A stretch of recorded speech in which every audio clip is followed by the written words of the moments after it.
How awesome has CEX been this year? Whose first time is it to CEX? This is one of my favorite conferences every year, and this is only the second year for it, but I will absolutely be back again next year.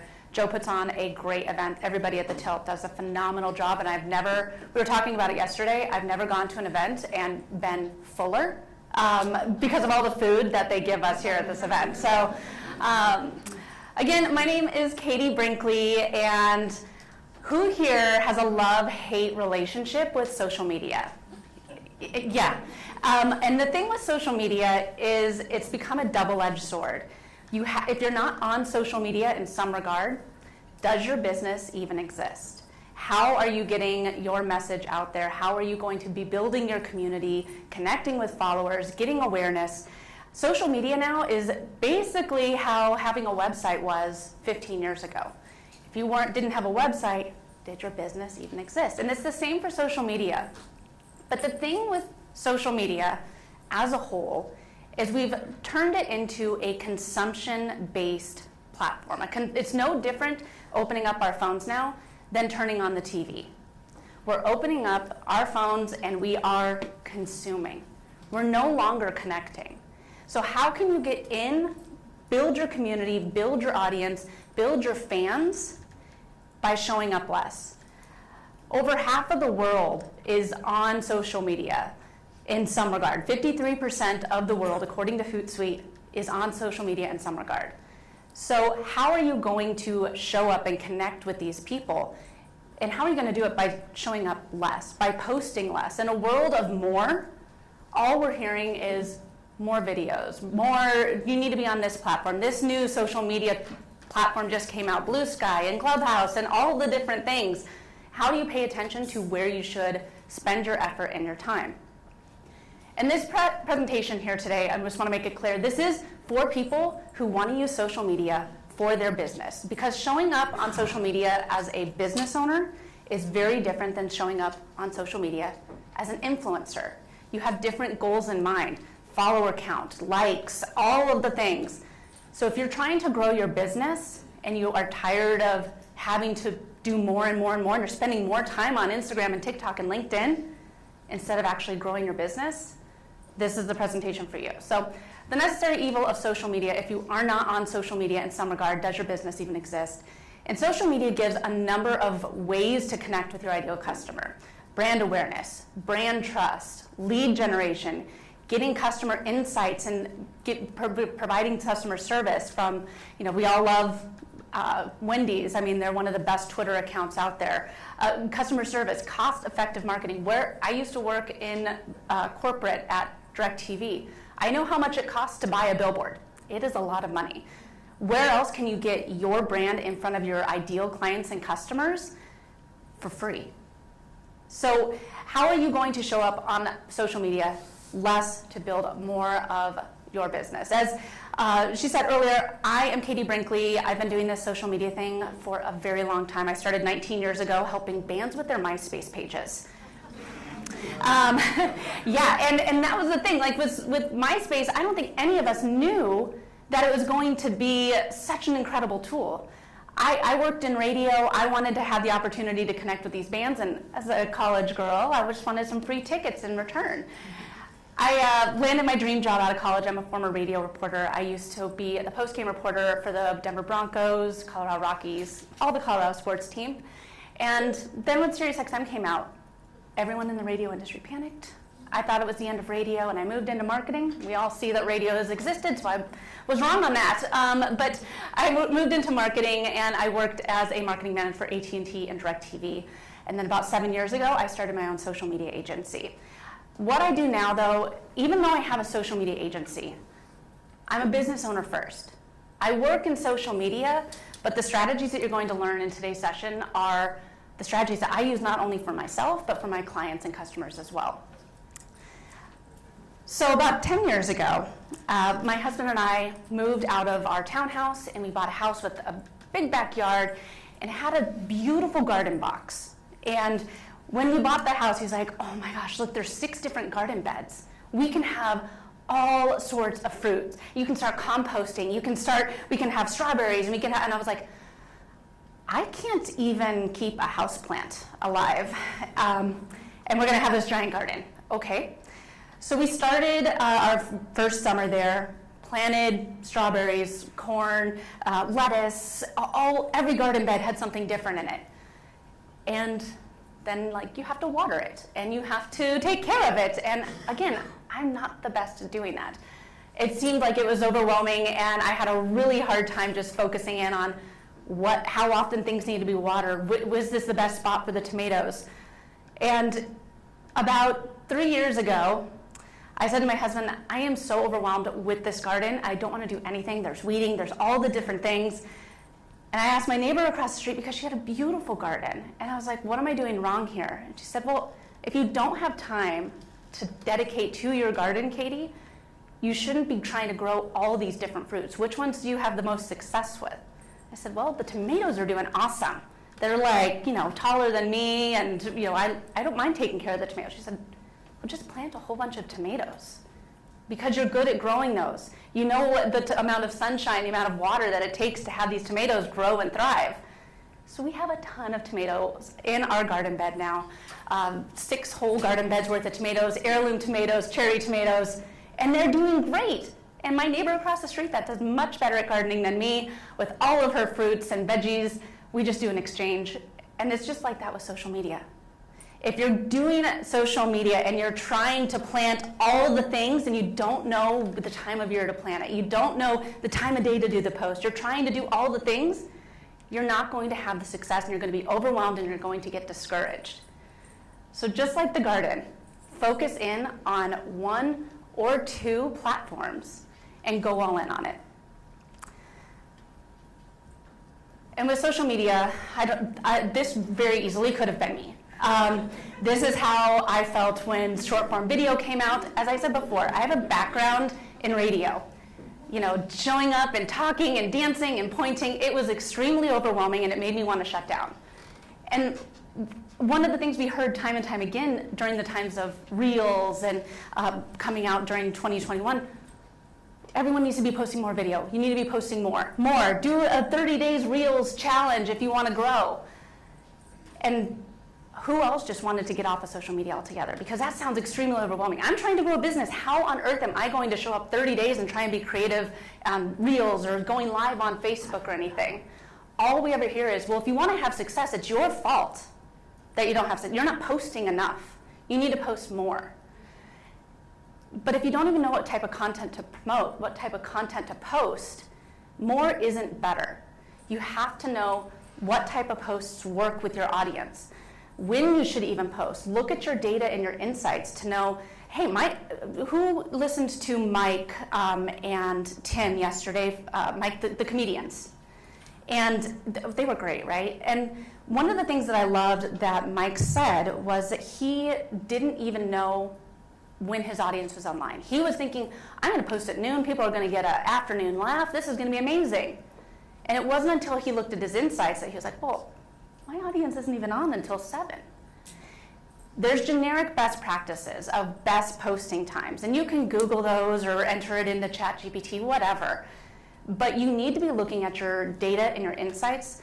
These platforms want you to succeed. So if you look at your data, you look at your insights, you can post when your audience is online so that you can get the best results. How often you post depends on you. How much time do you have to really craft the content that your ideal client and customer wants to see and wants to hear? And there's over 95 million photos and videos that are posted on Instagram every day. Over 1 billion videos are watched every day on TikTok.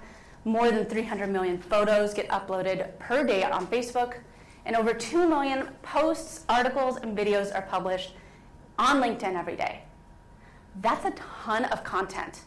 How are you going to stand out in a sea of content overload? When here I am on stage saying, let's all post less, you're saying, well, Katie, wait a second. There's already 95 million posts and videos being shown out there. Shouldn't I be posting more?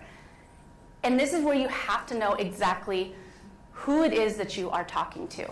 Because creating content is always going to be hard if you don't know who it is that you're talking to. And my friend Red calls this your invisible best friend. you take that step back, and yeah, we all might have our niches or our niches, but when you create that invisible best friend, you know their name, you know their gender, you know their marriage status, you know their location, you know their struggles, you know their favorite color. You know this person inside and out. And when you have this person in your mind, you can talk directly to them every single time. Look at some of your competitors. I'm not saying to copy them. Look at your competitors and see who their client avatar is. How are they, what type of comments are they getting? Are these people your ideal client avatar too? What resonates with them? Look at who your current clients are and make sure that you do an audit on them. I mean, the way that I show up on Instagram is very different than the way that I show up on LinkedIn. Most of my audience on Instagram is, I think it's 73% women, and on LinkedIn, it's more dudes. You know, so I don't do a lot of the pink on LinkedIn. I don't do a lot of the silly faces and dancing on LinkedIn. Know who you're talking to on each platform so you can create the content specifically for them. You're also going to want to make sure you know what it is that makes you different. There are a lot of people out there that do what you do. And how can you stand out when you're trying to stand out in a sea of sameness? You have to know what it is that makes you different. What is it that makes you unique than any of the other people out there that also have a social media company or that also are a realtor, whatever.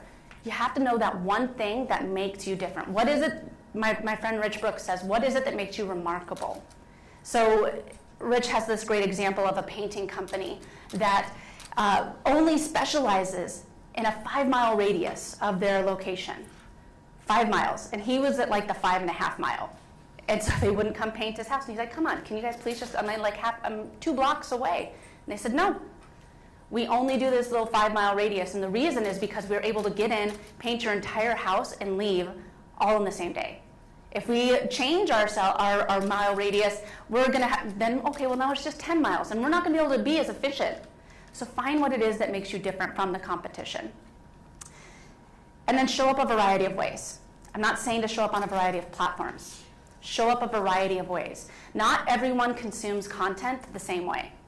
And I have the pleasure of seeing a lot of different social media accounts, and all of our feeds are different. We all have built our own algorithms. If you're only showing one type of content, you're missing out on an opportunity to connect with your other target audiences who might consume content a little bit differently. So this leads me into my 4-post social media strategy. So this is how you can have a successful social media presence with 3 to 4 posts a week. So the 4-post strategy is a balance of informative, helpful, community-driven, and promotional content. It's designed to help you increase your reach and your engagement, and it simplifies the content planning and reduces the time spent on content creation. These 4 posts you can do, if you have the capacity and you want to post daily, this 4-post strategy will still work. If you want to post 4 times a week, this will work. I post 3 to 4 times a week. I still use this cycle over if I only do 3, then the 4th time I post is going to be that action or sale. So reach awareness, tip tutorial, community building, action or sale. Reach awareness, tip tutorial. And it just is a cycle. So the very first one is awareness. Awareness posts aim to educate your audience about your brand, your product, or your industry. Right now, Reels are a very good example of getting product awareness posts out there. So think of this as your wide net. I'm Forrest off of my, Jenny, throwing the net out, just hoping to catch some shrimp. I might catch a boot. I might catch a lobster. I might catch a catfish. It doesn't matter. I really just want to get as much as I can into my boat. That is your awareness posts. So again, examples, Reels. Those are the big wide net. The quote graphics. So if you are sharing something with your target audience that's a quote from James Clear that identifies with your target audience, and that's something that they'll want to share to their stories or with their Facebook audience or with their LinkedIn community. I really wish that I could figure out the actual name of this, but it's Facebook posts with colored backgrounds. I Googled it, I asked a whole bunch of people, and that's what we came up with. So you guys all know them as they're on Facebook, typically 1 to 2 sentences, and they have a different colored background. But those ones do really well for reach. Those are great awareness posts. And then LinkedIn newsletters. Again, LinkedIn is trying to build your email list for you. If you're a writer, if you're a blogger, LinkedIn newsletters are a great way to get more reach on your content. So after you do your awareness post, and I'll just do an example. So for Instagram, I might do a trending audio reel where I say 3 of my favorite tools that I use for content creation every week. And then I point to Lulu, Capsho, and Flick.tech. I'll point at those 3, and there it is. I pushed it out. Well, then I'm going to want to follow it up with a tip or tutorial. And this is where I've already cast the net out there. I said something pretty vague, but I brought in enough curiosity to my posts. Now when you follow it up with this tip or tutorial, you're showcasing your thought leadership, what it is that makes you different, how you work differently than others, what your training is that's different than others. So you can share practical advice or industry insights, offering step-by-step guides or how-tos. This again is on Instagram, so it's a carousel post. You could use, from that example that I just gave, the 7 ways that Lulu has changed my business, and each slide could be a different fact on that tool that I recently just talked about in my wide net awareness post. These tips or leadership building posts, these carousel posts, are the key to really driving in those true fans, those true followers. Now that we threw it out for awareness, let's suck them in and get them to click the follow button and become a member of our community. Which leads us to the next slide. Oh my God, I don't know why it's making the noise. Can you make the noise stop? Okay. Well, it's a fun sound, anyways, but so this is community building. So we went from awareness. Now we brought in our thought leadership by giving them a tip or tutorial. Now we're doing community building. So this is where you're fostering connection and engagement with all those people that are new to you. This is where you're saying, this is how I can help you. I felt that struggle too. I know exactly what it is that you're going through. So the community building posts are a great way for you to identify and speak directly to your target audience. So this one here, this was from a conference earlier this year, and one of my big things is collaboration. I took a bunch of pictures there, but I didn't want to throw them all on my Instagram feed. So I took it and I made a collaboration type post saying collaboration over competition. I had a caption that fostered, that's one of my core beliefs. And again, I was bringing people into something that they could identify with that makes me different. So community building posts for that third one, where you're speaking directly to your target audience. They're saying, man, I didn't even know that I had this question. I didn't even know I had this struggle until you brought it up. And then action. So this is the final post that you're going to want to do each week, your action post. This is where you're asking people to leave the platform. I don't know about you, I have never opened up Instagram and said, I hope that I get an ad in my feed of something I don't even know existed and I want to buy. Nobody wants to open up social media and get sold to. How can you make it seem easy? And of course I'm going to leave Instagram to take this next step with you. This is your action post. And it's not always going to be, hey, click here to visit my website, click the link in the bio to buy from me. The action post is asking them to leave the platform, whether it's to listen to your podcast, to visit your website, to sign up for your lead magnet, to read your blog.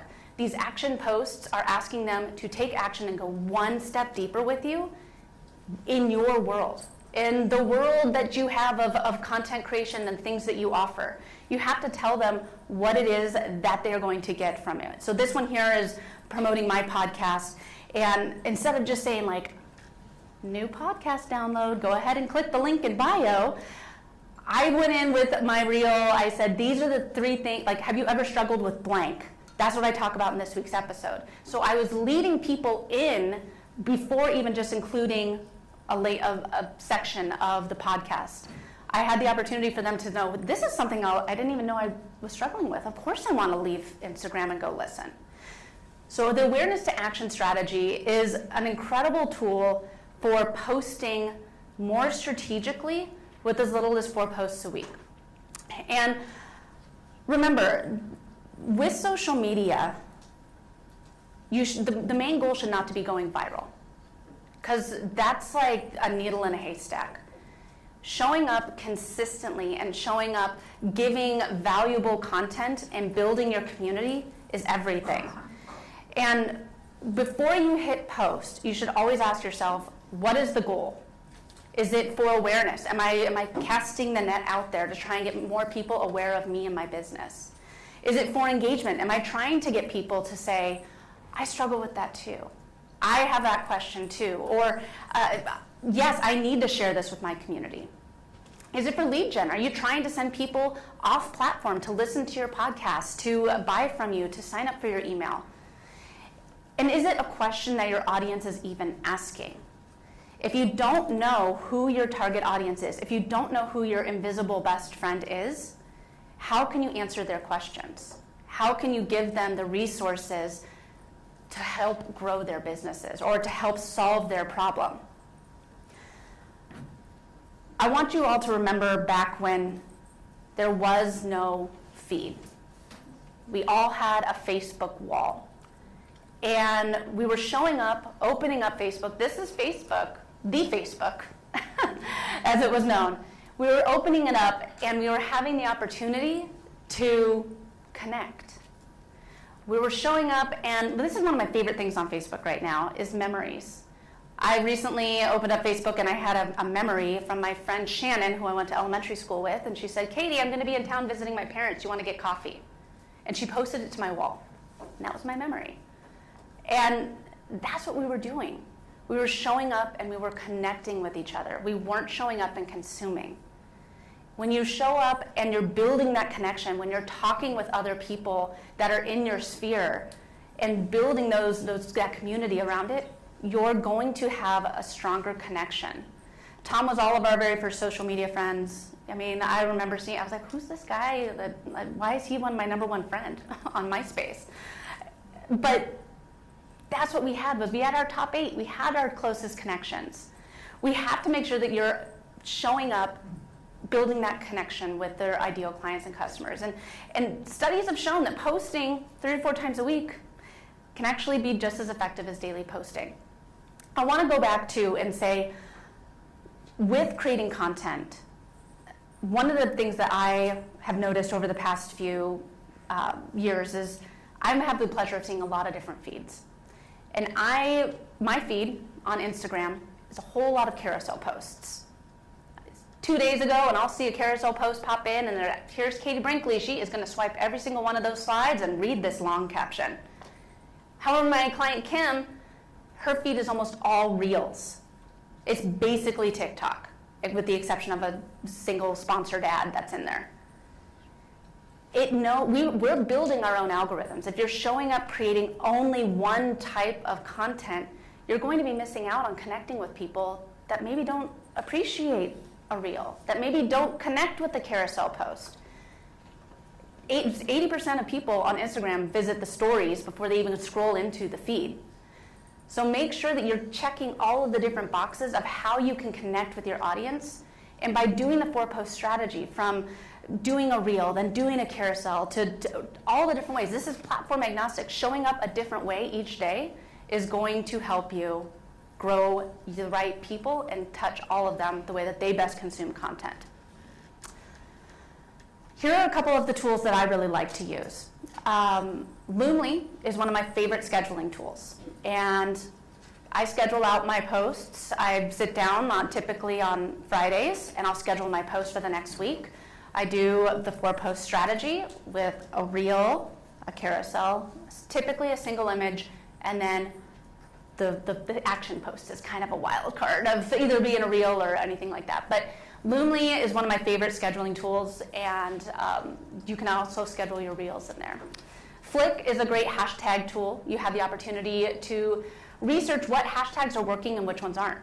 There's been plenty of times where I've opened it up and it says, oh, hold on a second, Katie. If you're going to be posting today, not a good idea. It'd be better for you to post tomorrow because your audience is going to be online, and if you do post tomorrow, it'd be better for you to post a reel. This is a great tool if you really like data and analytics. ChatGPT, if you haven't started using it just for brainstorming, it is a great way to help brainstorm, especially too when you know exactly who your target audience is. You can say, I'm struggling, my client avatar is struggling with this, help me craft some ideas. It's a great way to get the content juices flowing. And then if you want to have a free tool and you're using Facebook or Instagram, the Facebook Creator Studio is a free scheduling tool that you can use to help with your strategy. All right, so when you have a strategy behind your social media, you are going to have an audience of targeted followers that are looking forward to your content.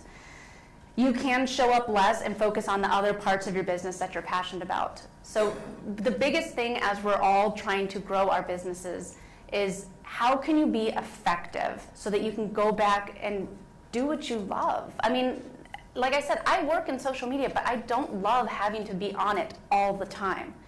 And you're hearing all these different gurus and everyone saying, well, if you want to have success, just post more and spend 30 minutes engaging before you post and then 20 minutes after you post. And really, who has time for that when we're trying to grow? So how can you get in strategically, answer your audience's question, and build out this 4-post strategy so that they are going to not overwhelm you or your audience? Focus on creating valuable and engaging content rather than just posting frequently. And when you know exactly what your ideal client problems are and how you can solve them, it makes answering their questions so much easier. It makes it so much easier for you to show up strategically just a few times a week. You're going to want to engage and connect, fostering that sense of community. There's been a ton of people that I have met online, and they become some of my closest friends. And when you foster that community, when you answer someone's comments that they've left on your post, when you engage in the feed, trust me, you're going to have a lot more fun being on social media when you have this strategy in mind. Okay, I know that this is when I need to post. I have some time to kill. I'm standing in line at Starbucks. I'm just going to go ahead and engage. It's not going to seem as overwhelming, and it will bring the joy back to social media. And last but not least, make sure that you're tracking your metrics. You're looking to see when your audience is online. You're looking to see what type of content that they are engaging with, which content has been the best performing and the worst performing, so that you're not just using the spaghetti at the wall method. You're not just hoping that this post is going to succeed, because your time is valuable. If you're spending time creating the content and no one sees it anyways, was it really worth your time? So utilize the 4-post strategy, look at your data, and look at your metrics. And that's a wrap. I have time, I think I have a few minutes for questions. Thank you, Kate. Hi there. Thanks for the great presentation. Wanted to expand on one of the notes you made about LinkedIn newsletters. Yeah. So on a B2B business, there's a LinkedIn profile for a company. We do a separate newsletter that is very well engaged with.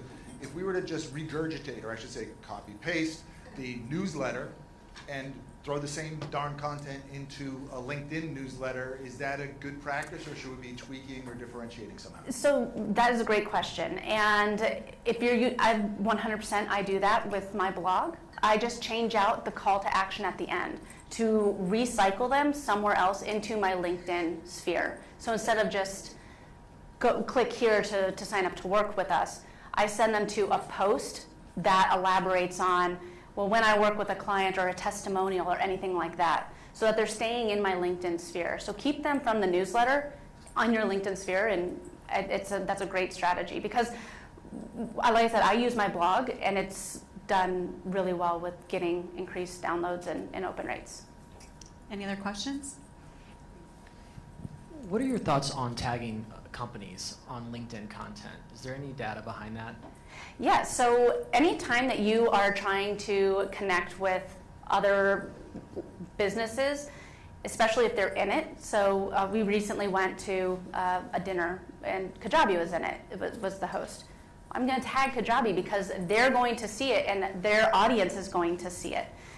Only do it when it makes sense. If you just start tagging a bunch of people and that aren't in the picture or it doesn't really relate to, it's just going to seem spammy. But I 100% agree that you should be tagging other businesses that they're relevant to the post. We have time for a few more. Any other questions? Okay.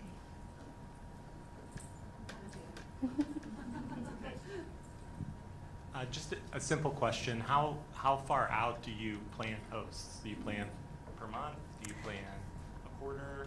So I typically do mine 2 weeks at a time. So when I sit down, if I can strategize for the full 2 weeks, I will. But sometimes it's only 1 week at a time.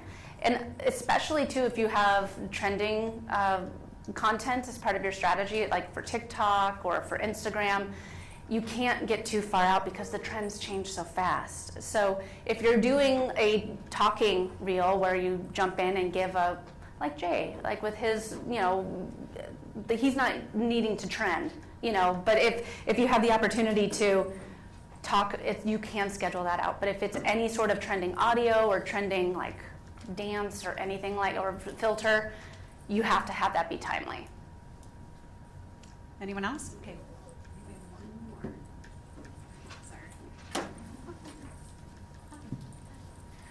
So I just have a question about hashtags. Yeah. Because no matter where you look, everyone says something different. So like, what is your opinion and knowledge based around how many hashtags you should do, and depending on like whether they're oversaturated or undersaturated, like what do you recommend? You're specifically talking about Instagram, right? Any platform really, but Okay. like I guess Instagram or TikTok, but Instagram. So for TikTok, go to Wave Session for hashtags. But for Instagram, if you have less than 100,000 followers, I 100% think that you should be utilizing hashtags. Think of hashtags as a library. And if you walk into a library, it can seem super overwhelming. But then it's like, okay, well, here's the young adult section. I'm going to go over here. So, I mean, think of hashtags like that where it can help you navigate where you want to spend time. You don't want to have too big of hashtags, like hashtag podcast, hashtag blog.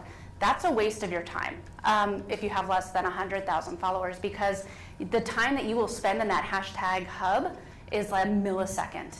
Whereas if you do hashtag Denver Small Business Podcast, not that many people have used that hashtag, but I'm going to live in that hashtag hub a whole lot longer than if I just did hashtag podcast. So if you have a smaller audience, use those real niche hashtags speaking directly to your target audience. I do want to say for outbound engagement, it is one of the best tools to talk exactly to your ideal client customer. So every day, I spend some time, typically while we're like watching, my husband's really into Star Wars, so like when The Mandalorian or whatever is on, I'll go into like hashtag Denver Realtor. I live in Denver. A lot of my clients are real estate agents, and I just go in there and I comment on their posts. So be strategic with the hashtags that you're doing the outbound engagement with, and then from there, it's an entirely different strategy. But again, use the niche ones, and I think I put them in the caption, and I try and use around 20 that are really relevant for every post. Any others? So one of the things I've been struggling with is just like reach. Like for example, on LinkedIn, it may say I have like 5,000 followers and then 5,000 connections, but I've been tracking my data for the past couple months, and like I might be getting like 2.5 to 3.5% reach. Yeah. And it's frustrating because like you're doing the research, you're talking to people, but it doesn't seem like enough people are getting to see it organically. So how do you combat that? Well, my first question to you is, are you changing up the way that you're putting out content, or is it all the same? And no. Okay, So well, that's so what that's the first thing I would do. But secondly, like for LinkedIn specifically, the awareness post that I do is typically a LinkedIn poll. because the LinkedIn polls, a lot of people vote in and then it gets pushed out into their feeds because, hey, Katie just recently voted in this poll, and it gets more reach and more awareness around you. And then you can, again, do that 4-post strategy based off of that. So try a number of different ways. Do a newsletter, do a poll, and then alternate in. You can do carousel posts. They're called documents, but I mean, you can do carousel posts. So try shaking it up with the way that you're pushing the content out. Be strategic with the hashtags. Hashtags do work on LinkedIn too. So use those hashtags, and when it's applicable, be sure to tag either a business or whoever the other creator is in the post with you.